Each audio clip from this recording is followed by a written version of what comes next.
É sempre bom poder falar de um assunto pouco explorado, pouco estudado, talvez cada vez menos estudado, explorado, e talvez saiam daqui mais ideias e mais pessoas querendo trabalhar com as tais das sementes recalcitrantes. E quando a gente fala em sementes recalcitrantes, imediatamente a gente pensa que tem pelo menos 3 tipos de reações possíveis. Eu acredito que eu já passei pelas 3. Então, a primeira reação é: o que é semente recalcitrante?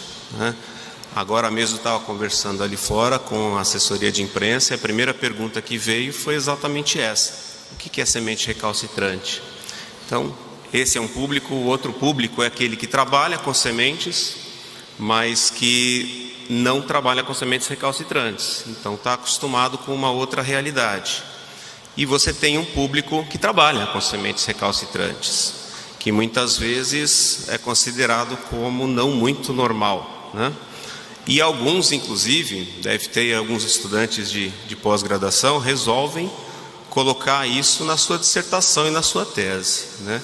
E aí fica mais complicado ainda de trabalhar com essas sementes. Para esse público, não é necessário explicar muito, porque eles já estão acostumados com as dificuldades e as diferenças que essas sementes têm.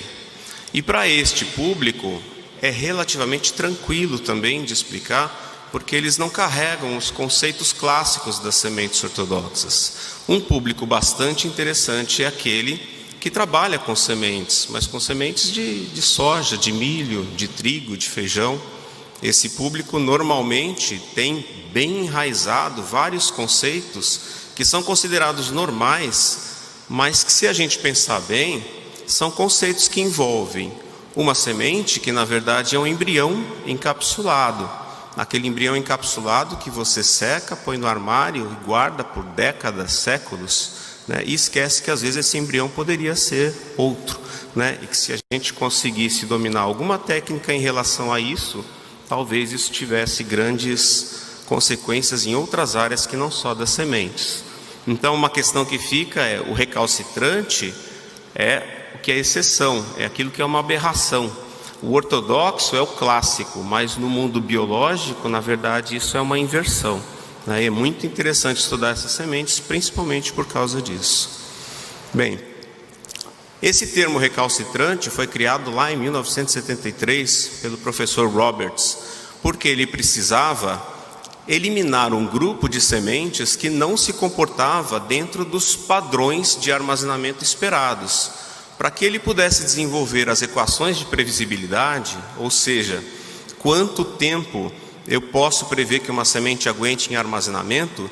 Ele precisou eliminar um grupo de sementes que não se comportava como esperado, ou seja, um grupo de sementes que, se você diminuísse a umidade, não conservaria mais tempo, que se você diminuísse a temperatura, não necessariamente conservaria mais tempo. Então, por isso é que ele precisou separar essas sementes. E nessa época eram poucas as sementes, não chegavam a 10, 15 espécies com sementes recalcitrantes. Então foi fácil colocar tudo dentro de uma caixinha, né?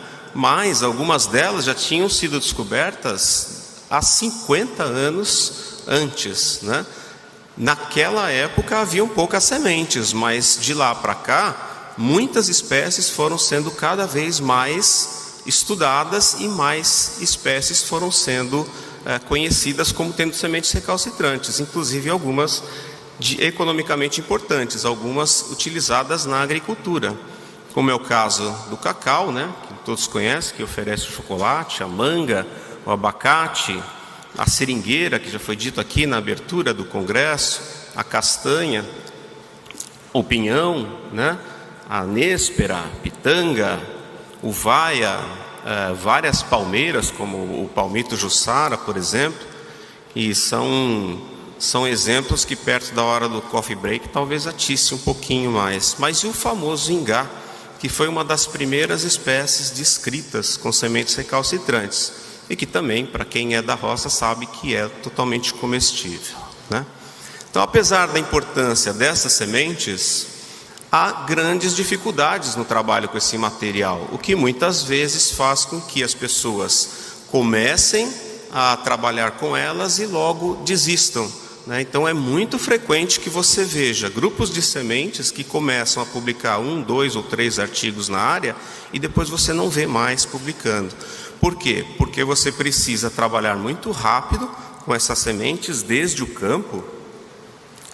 Normalmente são condições quentes, úmidas em que elas são produzidas, então o trabalho de colheita, de transporte, de beneficiamento e a própria execução de todos os trabalhos de pesquisa, os testes, tudo tem que ser feito muito rápido.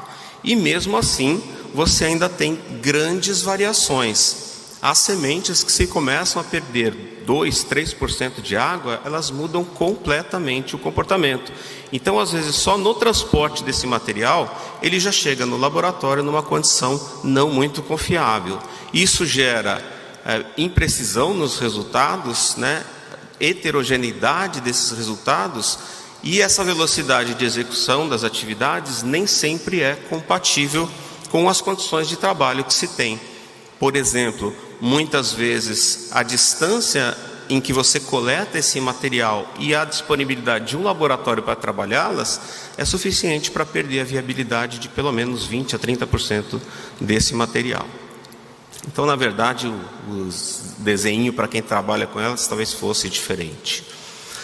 Bem, foi meio século desde que elas foram descritas pelo professor Roberts até hoje, né? Mas, logo depois de 2 décadas dessa descrição, de acordo com o número de sementes que começaram a ser estudadas, foi ficando cada vez mais difícil colocar tudo numa mesma caixinha, chamada semente recalcitrante. Então foi necessário criar uma categoria intermediária. E depois disso, foram feitos protocolos para se saber o que fazer com essas sementes. Então a identificação da semente, se ela era recalcitrante, intermediária ou ortodoxa, poderia ter até fórmulas do que fazer. Seca até um determinado teor de água, refrigera, armazena, e de acordo com o resultado que você obtém, você classificaria. Por quê? Porque isso envolveria diretamente a decisão sobre o que fazer com o material. Eu posso armazenar esse material ou eu tenho que transformá-lo imediatamente em mudas para poder ser usadas e não perder toda a colheita que foi feita. Mas, como eu disse, cada vez mais espécies foram sendo estudadas, cada vez mais foi ficando difícil encaixar todo esse material dentro de 3 caixinhas. Então, a pergunta que ficava é: o que eu faço quando uma semente não se enquadra nessas categorias? Por exemplo, a semente do pau-brasil, que ela aguenta a secagem até 4, 3%, mas ela não pode ser armazenada em temperatura ambiente mais do que 2 ou 3 meses. E mesmo em condição refrigerada, ela não aguenta mais do que 1 ano, 1 ano e meio. Nessa classificação, ela deveria ser enquadrada como intermediária. Só que a melhor forma de você armazenar a semente de pau-brasil é congelando, que é uma característica diferente das intermediárias. Então foram sendo necessárias novas categorias, cada vez ampliando mais esse leque. Então aí você tem sementes recalcitrantes de zonas temperadas e de zonas tropicais, sementes com alta recalcitrância, com média, com baixa recalcitrância, ortodoxas, subortodoxas, ortodoxas verdadeiras. Várias categorias foram sendo criadas, tentando sempre agrupá-las dentro de caixinhas. Até que se começou a pensar que talvez isso não fosse uma condição tão estanque assim. Talvez houvesse um contínuo entre a mais ortodoxa e a mais recalcitrante. E que você tivesse gradientes de tolerância à dessecação, como o professor Henke já falou da tolerância, gradientes de recalcitrância.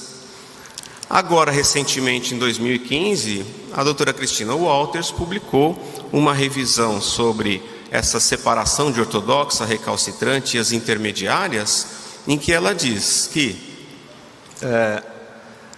essas categorias elas são bastante úteis para a tomada de decisão sobre o armazenamento, mas na verdade elas podem estar complicando a compreensão que a gente tem dessas sementes. Veja que ela destaca a dicotomia baseada na recalcitrância ortodoxa, ela serve como apenas uma decisão da condição de armazenamento, que é extremamente importante. Agora há pouco, conversando com a Márcia, ela me disse que tem conhecimento de muitos trabalhos que se perderam no momento em que as sementes foram coletadas, porque a primeira reação de quem coleta uma semente, o senso comum diz: eu devo secá-la, e se eu secar essa semente, se ela for recalcitrante ou intermediária, ali eu já começo a afetar a qualidade dessa semente. Então essa separação, essa identificação, mesmo tendo passado 50 anos, continua sendo muito importante. Então, para fins práticos, tecnológicos, isso ainda continua valendo até que a gente encontre alguma coisa a mais. Mas para fins científicos, para fins de conhecimento da fisiologia, talvez não seja a melhor forma separá-la em categorias. Visando o armazenamento, então, é fundamental essa identificação. Então, no contexto do armazenamento, o que a gente precisa saber é se eu posso ou não armazenar. Isso complica mais ainda quando eu penso em trabalhar em bancos de germoplasma. Por quê?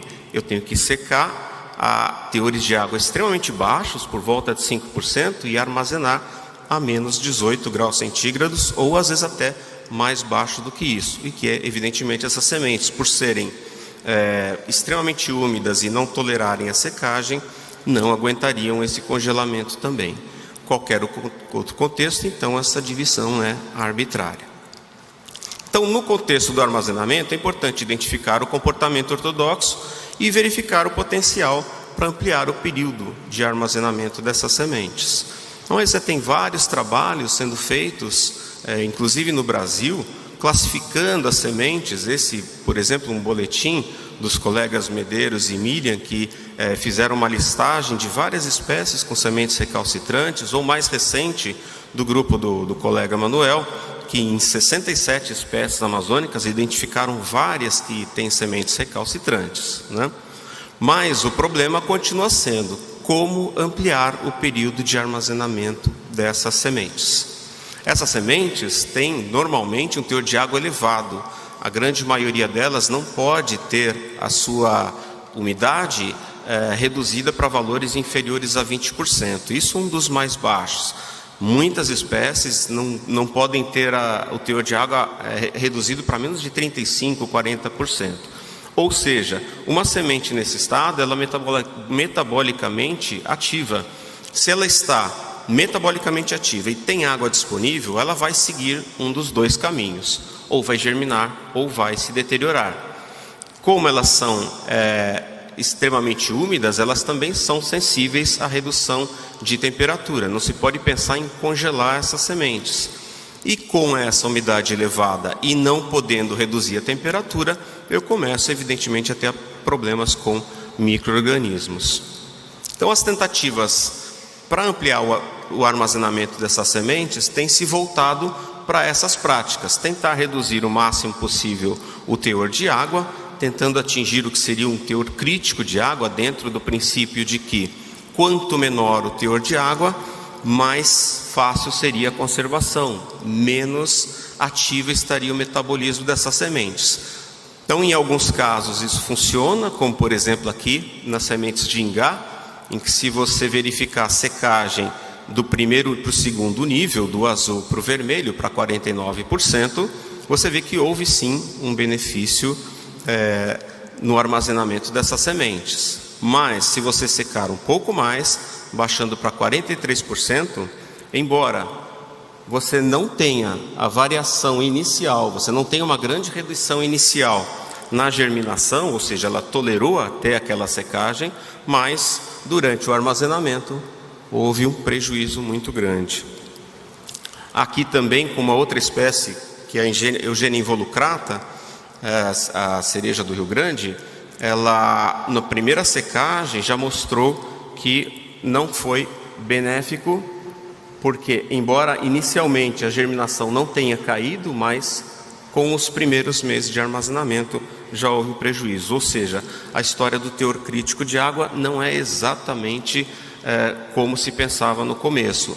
Tudo que eu puder secar vai ajudar ao armazenamento. Não, nem sempre. E aí, quando eu seco em níveis um pouco mais próximos, eu tenho aí um verdadeiro balaio de gato do que acontece nessas sementes. A outra estratégia seria a redução de temperatura do ambiente de armazenamento, o que, desde que a semente seja tolerante a essa redução, também nos leva a pensar que quanto mais eu reduzir a temperatura, mais lento será o metabolismo, portanto ela deve se conservar por mais tempo. Em alguns casos isso funcionou, como no caso de um palmiteiro, Euterpe spiritusantensis, em que a manutenção numa temperatura mais elevada causou uma deterioração mais rápida. E em Ingá, também a 5 e 20 graus centígrados, também houve um melhor armazenamento das sementes na temperatura mais baixa. Notem os tempos que a gente fala quando a gente está falando de sementes recalcitrantes, né? De um lado você tem sementes ortodoxas já confirmadas com 2.000 anos de idade que germinaram e produziram plântulas. Do outro lado nós temos as recalcitrantes, em que a escala que a gente fala é a escala de dias. Mas nesse trabalho aqui com o Ingá também nós usamos duas idades de sementes, uma mais imatura e uma um pouco antes da dispersão natural. E o curioso desse material que a gente viu é que as tais das imaturas acabaram se conservando melhor do que as maduras, o que chamou a nossa atenção, porque teoricamente, quanto mais madura essa semente, melhor ela deveria se conservar depois da colheita. Mas essa redução da temperatura garante redução do metabolismo? Nós fomos investigar isso, já que aquele material não estava correspondendo ao esperado. Então nós temos trabalhado um pouco com a respiração dessas sementes. Temos analisado os gases em um recipiente chamado de respirômetro, em que você coloca as sementes, deixa por um tempo e depois analisa a concentração de O2 e CO2 dentro do frasco. E o que a gente viu para essas sementes de Ingá foi uma coisa interessante. À medida que você diminui a temperatura, de fato, houve uma redução na respiração, nas taxas respiratórias, ou seja, o CO2 liberado foi sendo cada vez melhor, mas curiosamente, o O2 não diminuiu, ou seja, à medida que eu diminuía a taxa de respiração, aumentavam-se outros processos oxidativos que a gente não sabe quais são, mas que evidentemente têm que ser investigados agora. E a partir de menos 3 graus centígrados, onde há essa queda grande no consumo de oxigênio, na verdade é porque a semente morreu. A menos 3 graus centígrados ela congelou, provavelmente as células se romperam e a gente não teve mais nem consumo nem liberação de CO2. O que não era esperado. Esperado nosso é que fosse alguma coisa nesse sentido. À medida em que você aumentasse a temperatura, que você tivesse de armazenamento, que você tivesse uma redução na conservação, uma redução na germinação, um aumento na quantidade de tecidos deteriorados. Isso aqui é semente de pau-brasil. E uma outra coisa que chama a nossa atenção nessas sementes também é que à medida que eu aumentava a temperatura, embora a taxa de CO2 liberada fosse aumentando e a de O2 também, a de consumo de O2 também, a de O2 foi numa velocidade muito maior. Ou seja, quanto mais eu aumentava a temperatura, mais eu aumentava a distância entre o consumo de O2 e a liberação de CO2. Essas sementes de pau-brasil são ortodoxas e elas estavam nesse momento aqui com cerca de 6, 7, 8% de água. Então isso também chamou a atenção da gente pelo fato de que provavelmente esses processos estavam envolvidos com essa rápida deterioração dessas sementes. Outra tentativa para ampliar o armazenamento é o controle de micro-organismos. Aqui houve um efeito benéfico. Quando se aplicou fungicida nas sementes de Ingá, elas conservaram por mais tempo do que as que não receberam fungicida. Em sementes de grumichama também, uma semente recalcitrante, vejam que nós tentamos outros tratamentos que não os com fungicida. Tentamos tratamentos térmicos e tratamentos osmóticos, que é tentar dar um estresse hídrico nessas sementes, e houve um certo controle de penicílio, por exemplo, mas foi só inicial. Com alguns dias ele já voltou a crescer novamente. Quando se aplica fungicida nas sementes de Ingá, se tem essas taxas respiratórias. Quando não se aplica, se tem essas outras. Nós fizemos um teste também só com a respiração dos fungos que estavam nas sementes, ou seja, matamos as sementes e deixamos só o fungo, inoculamos o fungo, e a taxa de respiração do fungo, somada com a taxa de respiração da semente, foi muito inferior à taxa de respiração do conjunto fungo-semente. Ou seja, esses fungos, além de causarem a deterioração direta na semente, eles também estão induzindo uma maior taxa de respiração. E a redução do metabolismo com a aplicação de reguladores de crescimento, que muitas vezes funciona, como é o caso dessa aplicação de ácido abscísico nas sementes de ingá. Com 40 dias teve uma pequena melhora, mas já aqui, num outro trabalho, também aplicando ácido abscísico no ingá, só houve melhora quando a temperatura foi mais elevada. Quando ela foi baixa, chegou a prejudicar a semente. Então vocês vejam que os resultados são bastante discrepantes. Eles, a cada hora que você trabalha com a mesma espécie, numa outra condição, muitas vezes você tem um comportamento completamente diferente. Como essas sementes não podem ser secas, elas precisam ser mantidas num ambiente hidratado. Porém, as sementes recalcitrantes hidratadas tendem a germinar. E com a germinação, ela vai precisar de mais água. E ela pode começar a ter um estresse hídrico no substrato de armazenamento. Se você remove essa água, você mata a semente. Se você deixa essa semente com água disponível, ela começa a germinar. Então, nós tentamos, por exemplo, equilibrar esse teor de água da semente com o substrato. Identificamos qual era o potencial hídrico da semente e colocamos um potencial hídrico próximo. Então, armazenada na água, por exemplo, quando chegou em 90 dias, ela já estava quase inviável. Quando armazenamos em potenciais hídricos próximos aos que a semente tinha, elas conservaram bem. Então é importante identificar o comportamento ortodoxo e verificar o potencial para ampliar o período de armazenamento.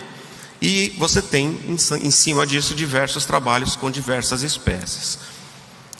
Aqui alguns exemplos de tolerância à dessecação, de sensibilidade das sementes, de germinação e tolerância das sementes à dessecação.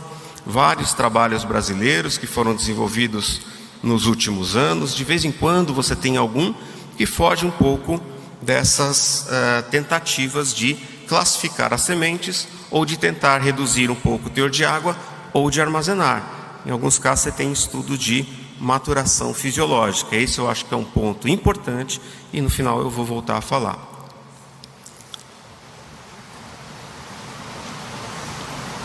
Em 1998, nós havíamos feito um levantamento do que tinha sido produzido de ciência com as sementes recalcitrantes no Brasil. Identificamos 30 espécies e a grande maioria dos trabalhos era de tolerância à dessecação e armazenamento. Recentemente, nós fizemos um levantamento dos últimos 5 anos, também usando 30 espécies, e uma notícia muito interessante foi que nós conseguimos identificar mais de 10 grupos distintos de pesquisa trabalhando com sementes recalcitrantes. Mas, como eu disse, muitos começam a trabalhar, mas não continuam pelas dificuldades de trabalho do material. Mas a realidade não mudou muito. O armazenamento e a tolerância à dessecação continuam sendo os campeões aí nas publicações e nos trabalhos com sementes recalcitrantes. A preocupação, então, é com o potencial de armazenamento. Procura-se identificar a tolerância à dessecação para verificar se pode ou não armazenar. Agora, por que essas sementes, essas espécies, não investiram na tolerância à dessecação e na capacidade de armazenar? O Dr. Henke já abordou uma parte disso, mas eu queria salientar que o investimento, provavelmente, das sementes ortodoxas foi porque elas precisavam atravessar uma estação desfavorável ao crescimento, seja ela fria ou quente. Em alguns casos, até a planta se tornou tolerante à dessecação, mas o grande investimento das plantas foi na semente e no pólen, nas estruturas de propagação. Já as recalcitrantes precisavam dessa energia para desenvolvimento vegetativo. Então a tolerância à dessecação investida numa estrutura de propagação talvez pudesse ser uma estratégia errada de conservação no ambiente. Elas precisavam sempre ter materiais disponíveis para germinar e que não tivesse uma limitação a mais para a germinação, ou seja, a falta de água. Elas eram sempre dispersas numa condição já germinante, muitas até dentro do próprio fruto já eram dispersas com alguns centímetros de crescimento de raiz e de parte aérea. Então elas precisavam investir num desenvolvimento rápido. E em função disso, provavelmente elas adotaram outras estratégias que não a tolerância à dessecação para garantir a perpetuação ao longo do tempo e do espaço. Uma dessas estratégias, que a gente acha bastante interessante, está começando a estudar um pouco mais, é o das sementes de espécies do gênero Eugênia. Nós estudamos várias espécies, aparentemente todas elas apresentam a mesma característica. Elas normalmente são muito predadas. Desde a fase inicial de fruto, você já identifica a perfuração de larvas de insetos e que acabam consumindo grande parte do material de reserva dessas sementes. Só que mesmo assim, mesmo consumindo todo esse material, essa semente consegue germinar e produzir uma plântula normal. Nós chegamos a detectar sementes em que 80 a 85% da massa havia sido removida. Pouco acreditamos que ela pudesse germinar e produzir uma plântula normal, mas ela germinou e produziu. Essa característica pode ter sido uma coevolução com o inseto, mas nós estamos vendo de uma outra forma. Estamos vendo que talvez esse segmento, essa capacidade de regenerar uma plântula a partir de um pedaço da semente pudesse ser uma estratégia de perpetuação. Começamos a fatiar sementes. O professor Júlio não gosta do termo, mas na verdade foi realmente um grupo de estripadores de semente, né? Começamos a fatiar essas sementes em 2, 4, 8 partes e sempre tivemos uma resposta positiva. Notem aqui nesse slide as 4 frações e 3 delas germinando, e essa aqui só não dá para ver a germinação porque ela está do outro lado, mas as 4 germinaram. Nem todas conseguem desenvolver plântula normal, mas com certeza mais do que uma acaba desenvolvendo uma plântula normal. E essas sementes não são poliembriônicas, elas apresentam apenas um embrião. Então, quando eu começo a cortar a semente e ela começa a produzir mais materiais, mais raízes, mais partes aéreas, isso é sinal de que ela está diferenciando um novo embrião ali, uma nova plântula ali. Então, normalmente, essas sementes têm um eixo embrionário minúsculo, microscópico. Quase não se acreditava que elas tivessem um eixo embrionário, que fosse, na verdade, uma massa toda indiferenciada. Mas numa tese de doutorado desenvolvida em lavras da Cristina Justo, ela mostrou que o eixo embrionário está presente. Ele não é visível ao olho nu, mas microscopicamente ele existe, ele pode ser visto. Portanto, a maior parte dessa massa que está ali é cotilédone. E é desses cotilédones que essas sementes conseguem regenerar novas plântulas. Só que cada vez que essa semente é cortada, se eu corto ela em 2 partes, ela me dá 2 plantas. Se eu corto ela em 4, ela me dá 4 plantas. Ou seja, se o corte é o estímulo para desenvolvimento de uma nova germinação, por que é que quando eu corto eu não tenho 4, 5, 6 germinações na mesma fração? O que leva a gente a pensar em algum mecanismo de autocontrole da germinação. Nós começamos a estudar isso um pouco mais a fundo e vimos que, de fato, quando uma semente de Eugênia começa a germinar, ela começa a produzir substâncias inibidoras. Aplicamos isso em alface, em feijão, e conseguimos que esse extrato dessa semente inibisse a germinação de alface e feijão, mas não inibia a germinação da própria semente. Ou seja, esse autocontrole é um autocontrole fino, é alguma coisa que permite a germinação de uma primeira plântula, uma emissão de raiz, uma emissão de parte aérea, mas não permite a emissão da segunda. Nesse trabalho aqui, por exemplo, nós resolvemos verificar se havia algum impedimento mecânico a esse inibidor. Então, por exemplo, aqui nós temos uma semente inteira, uma semente cortada, como a gente sempre fez, e essa semente aqui foi parcialmente cortada. Foi cortada até metade ou 3/4 e colocamos para germinar. Esse material começou a germinar, este germinou, produziu uma planta, estes germinaram, produziram duas, mas esse aqui germinou e produziu apenas uma. E foi assim até o final. Quando nós começamos a separar esse material, então, a maior parte do material que a gente chamou de fissurado, a maior parte do material fissurado colocado para germinar, produziu esse tipo de germinação, ou seja, apenas uma plântula ou às vezes apenas uma raiz.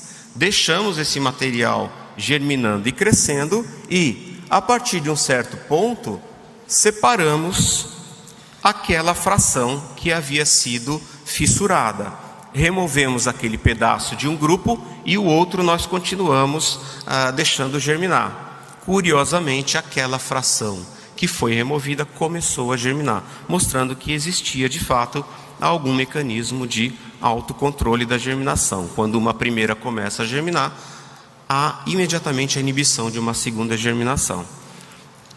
Fizemos isso com várias espécies e sempre conseguimos resultados positivos. E o curioso é que essa germinação, essa capacidade regenerativa, ela vem desde uma semente imatura. Aqui você tem a protrusão e a plântula normal de sementes imaturas e de sementes maduras, todas com capacidade regenerativa, e depois na semente germinante também. Ou seja, durante um longo ciclo, durante o desenvolvimento dessa semente, ela tem essa capacidade de regenerar. E isso a gente agora está estudando se não é uma estratégia alternativa à tolerância à dessecação. Ou seja, a partir do momento que essa semente começa a germinar num ambiente que não é favorável ao crescimento da plântula, e se algo acontece e ela é rompida, ela pode de novo germinar uma segunda plântula. E se algo acontece e essa segunda plântula é rompida, ela pode talvez gerar uma terceira, e quarta e quinta, dependendo da semente, até 8 germinações sucessivas. Ou seja, essa semente não precisa ser tolerante à dessecação. No campo, ela pode germinar sucessivas vezes. Por que é que não germina tudo de uma vez? Porque ela tem um sistema de autocontrole. E se esse sistema falha, ou seja, se uma plântula que estava germinando morre, ela tem tecido e umidade suficiente para novas germinações e novos crescimentos. E há outras estratégias que as recalcitrantes adotaram, como por exemplo a distribuição de sementes ao longo do tempo. Aqui 3 espécies de palmeiras que, se você olhar, as sementes são produzidas, sementes, eu coloquei nesse gráfico sementes verdes e maduras, mas as verdes já com capacidade de germinar e produzir plântula normal. Ou seja, ela praticamente fecha o ano sempre produzindo sementes no campo. Aqui, uma que também não é recalcitrante, mas que apresenta o mesmo comportamento, é a cibipiruna. Também demora um ano a maturação, a formação e maturação dessas sementes, mas logo cedo ela tem sementes com capacidade de ser dispersa e produzir uma nova planta. Então, por que a gente quer armazenar essas sementes? Isso remonta lá desde a época em que se começou a dominar o fogo e produzir agricultura. Nós começamos a degradar o ambiente, ocupá-lo de forma totalmente desordenada, e hoje nós precisamos conservar essas sementes em bancos de germoplasma. Em 2008, na lista de espécies em risco de extinção do Ministério do Meio Ambiente, havia várias espécies com sementes recalcitrantes. Ou seja, se nada foi feito para conservá-las in situ, nós perdemos essas espécies, porque evidentemente não haveria como armazená-las em banco de germoplasma, como é feito em condições ao redor do mundo, usando a temperatura baixa ou a condição seca, que são duas condições que as sementes recalcitrantes não têm como suportar. Uma outra coisa que a gente precisa armazenar sementes é para repor o material, não só para armazená-lo, mas para recompor áreas degradadas.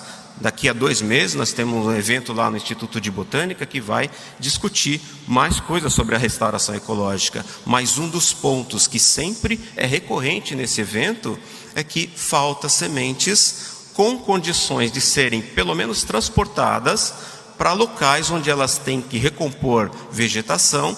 E se a semente, por exemplo, de ingá, que dura apenas 4 ou 5 dias depois de coletada, não tem como nem ser inserida num programa desse. E você acaba afetando até a composição da nova estrutura vegetal que você vai formar.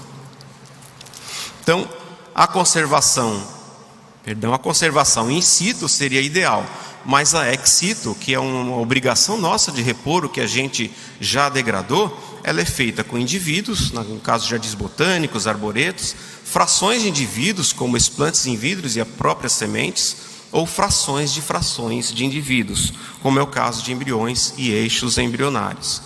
No caso das sementes, o armazenamento precisa ser muito bem definido o que eu quero. Se é um curtíssimo prazo, ou seja, condição suficiente para que eu consiga ao menos transportar essa semente para onde eu vou usá-las. Se num prazo curto, mas não tão curto, mas que pelo menos eu consiga atravessar a época em que eu obtenho essa semente e a época em que ela vai ser usada. Um médio prazo, que seria pelo menos completar uma safra, para que a todo ano eu consiga repor esse material num banco de sementes, por exemplo. E a longo prazo e a longuíssimo prazo, que seriam as condições que a gente mais busca e as mais difíceis de trabalhar hoje. Então, na verdade, é preciso entender que cada passo desse é uma conquista. Todo ganho de armazenamento pode significar o benefício para alguém em alguma determinada condição. Nessa condição de longuíssimo prazo, atualmente o que se tem disponível para sementes recalcitrantes é a criopreservação, ou seja, colocação em nitrogênio líquido a menos 196 graus.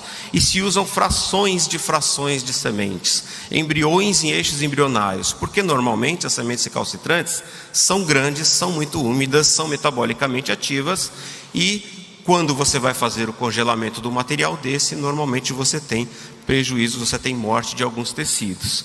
Então, para isso é que se usam embriões, quando o embrião é pequeno, ou eixos embrionários, quando até o embrião é grande. E a forma de você recuperar isso é em meio de cultura, e você tem nesse processo todo uma grande perda de material. Desde o momento em que você começa a fazer a excisão do eixo ou do embrião, até o momento em que você precisa ainda secar um pouco, porque muito úmido, congelado, ele também não vai resistir, até o momento de criopreservar e até o momento de recuperar. Além disso, você ainda tem as perdas na adaptação dessas plântulas saindo de meio de culturas até que elas cheguem no campo em definitivo. Então, a criopreservação apresenta ainda uma série de problemas que não permitem que se desenvolvam protocolos. É ainda a forma mais rápida da gente conseguir algum sucesso na conservação de sementes. Mas nós não desistimos das sementes ainda. Nós vamos tentar trabalhar com a conservação das sementes. Nós estamos pensando numa outra linha de ação. Então, caracterizando aquela curva de maturação em que eu tenho o teor de água começando alto e no final aquela fase de dessecação, que é uma curva de sementes ortodoxas, essa semente pode ser seca e pode ser armazenada e ser colocada para germinar posteriormente. Há alguns pontos aqui que são chave. A da recalcitrante, por exemplo, não passaria por essa secagem. Isso é clássico, ela já começa a germinar. Há um período de desenvolvimento de tolerância à dessecação. Há um momento em que inicia-se a secagem da maturação das sementes ortodoxas. Há um momento em que as sementes recalcitrantes começam a germinar e as ortodoxas também. Há um momento em que eu tenho a dispersão das ortodoxas e há um momento que eu tenho a dispersão das recalcitrantes. Isso é muito evidente. Todos esses pontos são perfeitamente identificáveis. Mas o problema é identificar quando a semente se desliga da planta-mãe. Na ortodoxa é relativamente simples. Você pode estimar pelo máximo acúmulo de massa seca ou simplesmente quando começa a secagem da maturação. Certamente nesse momento a semente se desligou da planta-mãe, mas na recalcitrante isso não é bem assim. A recalcitrante pode oscilar o ponto em que ela se desligou da planta-mãe e não necessariamente está atrelado isso à dispersão ou à proximidade da dispersão da semente. Veja que em uvaia, por exemplo, em 4 estágios completamente distintos de maturação de frutos, as sementes apresentavam quase que a mesma característica, exceto pelo teor de água dessa mais verde, que era um pouco mais alto. O teor de água, o conteúdo de massa seca, a germinação e o vigor de todas elas era praticamente o mesmo, isso num ciclo todo. Ou seja, não dá para usar nesse caso, a maturação do fruto como indicativo de que houve um desligamento ou não da semente e que ela terminou o seu desenvolvimento.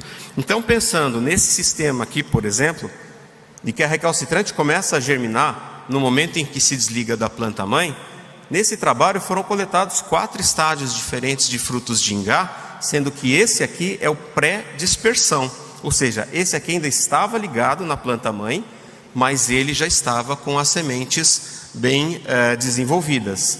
E o que se acreditava é que este fruto fosse, na verdade, o que tivesse as sementes mais maduras. O que se viu, na verdade, é que elas já estavam germinando nesse ponto aqui, no segundo estágio de maturação.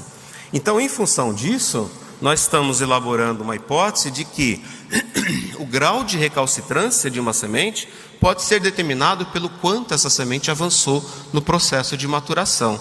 E o gradiente que a gente tem entre sementes ortodoxas, recalcitrantes e intermediárias, na verdade seria uma diferença do quanto ela conseguiu ou não avançar nesse desenvolvimento. Para quem quiser maiores detalhes, a gente fez um esqueminha rápido em que nós consideramos que a recalcitrante madura, na verdade, não é madura, que ela pode ter sido dispersa antes de completar a maturação. Consequências disso, se por acaso isso tiver algum fundamento de verdade, nós poderíamos voltar a trabalhar a questão genética disso, verificar quem é que está fazendo com que essa semente se desligue da planta-mãe e comece a germinar dentro do próprio fruto, ou que ela se desligue da planta-mãe ainda imatura. É possível que isso seja reversível ou não, é possível que eu tenha isso em espécies que seja reversível e espécies que não seja reversível, mas de qualquer forma há muito estudo pela frente para ser feito. E em função disso, do grau de maturação dessa semente, é que eu teria a tolerância à dessecação ou a capacidade de armazenamento. 2 trabalhos foram chaves para que a gente começasse a pensar nisso, do grupo do Matthew Dawes, em que eles verificaram o que eles chamaram de variância fenotípica da tolerância à dessecação. A mesma espécie produzida e dispersa em diferentes regiões da Europa, com comportamentos completamente diferentes, em alguns casos chegando a mudar a categoria de recalcitrante para intermediária. Fizemos isso em uvaia, identificamos que, dependendo da região e do acúmulo de graus-dia, a semente aparentemente germinava melhor ou pior fora das suas condições ideais de temperatura, o que poderia também ser um indício de maior ou menor grau de maturação. E mais recentemente nós coletamos material, uma tese de doutorado de um orientado meu, coletou material em mais de 15 lugares e condições diferentes da mesma espécie. Curiosa, e que em cada lugar o teor de água durante a colheita era diferente. Curiosamente, houve uma forte relação entre o teor de água em que essa semente era disperso e o grau de tolerância à dessecação que essa semente suportava.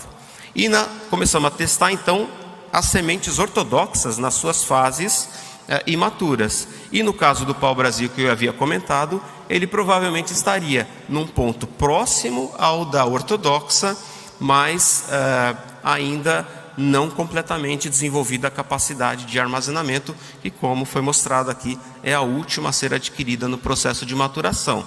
Por isso, talvez as sementes de pau-brasil, embora tolerando secagem até 5% e 4%, não conseguem armazenar em condições naturais. Isso pode estar relacionado com o que a doutora Cristina Walters publicou recentemente, a formação de um estado vítreo fraco, ou seja, é possível formar o estado vítreo, mas não houve condições de que esse estado vítreo fosse forte, ou seja, que ele aguentasse também a capacidade de armazenamento. Procuramos induzir tolerância à dessecação nessas sementes de pau-brasil na fase imatura, semelhante ao que é feito com as sementes germinantes, e conseguimos algum grau de sucesso. Isso significaria deslocar aquelas curvas um pouco para a esquerda, né? E aqui uma condição de uma semente ortodoxa de pau-brasil dispersa em 2 condições naturalmente. São 2 populações que dispersam as sementes, uma com 25% e a outra com 45%. Curiosamente, a que dispersa com 45% é mais sensível à dessecação e dura menos tempo no armazenamento. Então, O que a gente tem até hoje é que continua o desafio de conservar sementes recalcitrantes por longuíssimos ou longos períodos. Muita informação já foi obtida, ampliando-se especialmente o número de espécies estudadas. A tolerância à dessecação, a categorização e condições para armazenamento continuam a ser o principal foco de pesquisas. Avanços importantes foram obtidos em relação à criopreservação e há novas frentes de atuação que devem ser mais investigadas. Então, a gente só consegue fazer isso graças a todos os parceiros que a gente tem colaborando sempre, nacionais e estrangeiros também, que sempre recebem nossos alunos para desenvolver parte dos seus trabalhos lá, né? E os que começaram esse trabalho, evidentemente, eu devo um agradecimento especial. E o meu maior agradecimento hoje vai para as nossas mitocôndrias científicas, todos esses alunos que sem eles hoje nós não conseguiríamos fazer absolutamente nada. Obrigado.